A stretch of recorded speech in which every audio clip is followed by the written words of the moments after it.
Mr. Chairman and fellow Toastmasters and very welcome guests. Giving a humorous speech can put one in rather a sticky situation.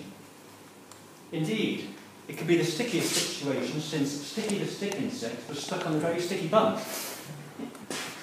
That line was uttered by Captain Blackadder in that eponymous BBC series in the final programme when he got the phone call to go over the top with his colleagues George and Baldrick.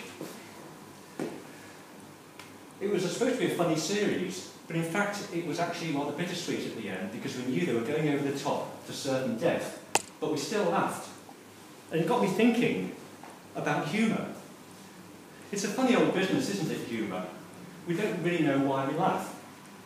The science of humour is quite interesting. We laugh more often than we eat, more often than we sleep, more often than we sleep, and more often than we have sex. But none of us really know why we laugh or what humour is. So tonight I'm going to give a humorous speech about humour and what humour is. Let me kick off with this nugget from one of my comedy heroes, the late great Tommy Cooper. He said once, "I saw 6 men kicking and punching my mother-in-law in a London street. My neighbour said to me, 'Didn't you go and help?' And I said, 'No, I thought 6 was enough.'" On a similar mother-in-law sort of theme, and there is a theme here, Mr. Chairman, on a similar mother-in-law theme, the late Bob Monkhouse, who didn't like mother-in-laws either, mentioned a conversation he had at home with his wife. His wife shouted to him, said, "Bob, can my mother come down for the weekend?" And Bob said, "Why?" And his wife responded, "Because she's been on the roof for 2 weeks." Now then, those two jokes are funny because they have something in common. They don't quite go where you think they're going to go. Your mind is anticipating a certain conclusion, i.e. going to the rescue of your mother-in-law or not having your mother-in-law on the roof in the first place. But in fact, it's a surprise element that makes us laugh. And it got me thinking about why we laugh and what humour is. And I started thinking so hard about this that I actually made a visit to the Professor of Humour at Oxford University, the foremost expert of humour on the planet.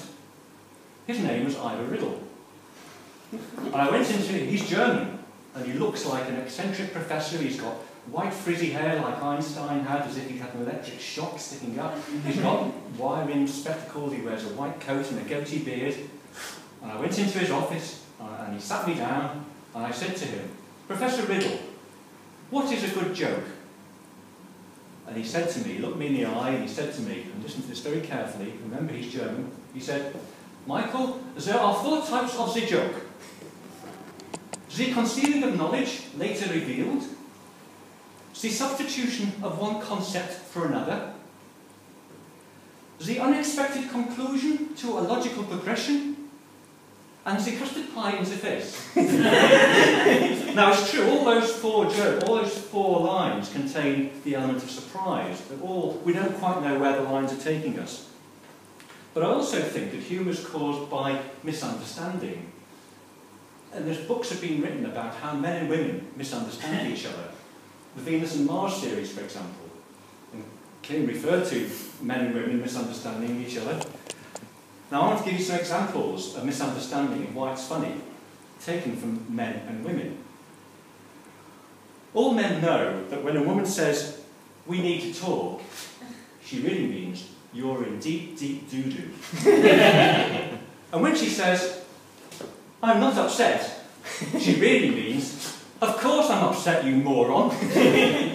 And when she says, "You're very attentive tonight," what she really means is, "Do you ever stop thinking about sex?" For the man it's oh so much easier. There's no misunderstanding. When a man says, "I'm hungry," what he means is, "I'm hungry." And when he says, "I'm tired," he means, "I'm tired." But when a man says, "I love you," what he really means is, "I want to have sex right now." Misunderstandings, where it all leads. I actually think it leads to a form of observational humour. I think observational humour is the current genre that is most popular. If you look at on television, you'll see the likes of Michael McIntyre, Peter Kay, Billy Connolly. And the way they milk their humour is they take common old garden, banal situations, and they turn them into very funny stories. And we hear them talking about these stories, we think, that's absolutely right, we all do these things, but there is a funny side to them. Now I've got some advice for you all, and it's to laugh a lot, because a minute of laughter is equivalent to 10 minutes on a rowing machine. Laughter gets the endorphins flowing around the body.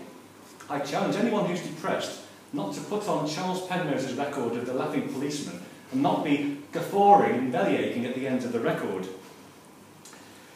Humour is also social. People are much more likely to laugh in a group than laugh on their own. Fellow Toastmasters, my talk on humour tonight is taking you from a London street to Oxford University, to Venus and Mars, and now back to Earth. And I want to make a final comment on the use of humour in public speaking, which is after all what we want, why we're all here on Monday nights, and how the use of humour can turbocharge your delivery. Some of you, well, many of you will probably know Hugh Edwards, who's the BBC newsreader. He anchors the 9 o'clock news every night. He attended recently a lunch at the Carlton Club in London, a men-only lunch, and unexpectedly he was asked to say a few words at the end of the meal. It was a bit like table topics for real, because it was a surprise to him. And it was a sticky situation for him. Not quite as sticky as for Blackadder, who was then going to meet his end, but it was sticky for him all the same. So what he did, he just sat and thought for a minute, and he stood up, and he said, "No man should speak for longer than he can make love." At which moment he sat down again. Fellow Toastmasters.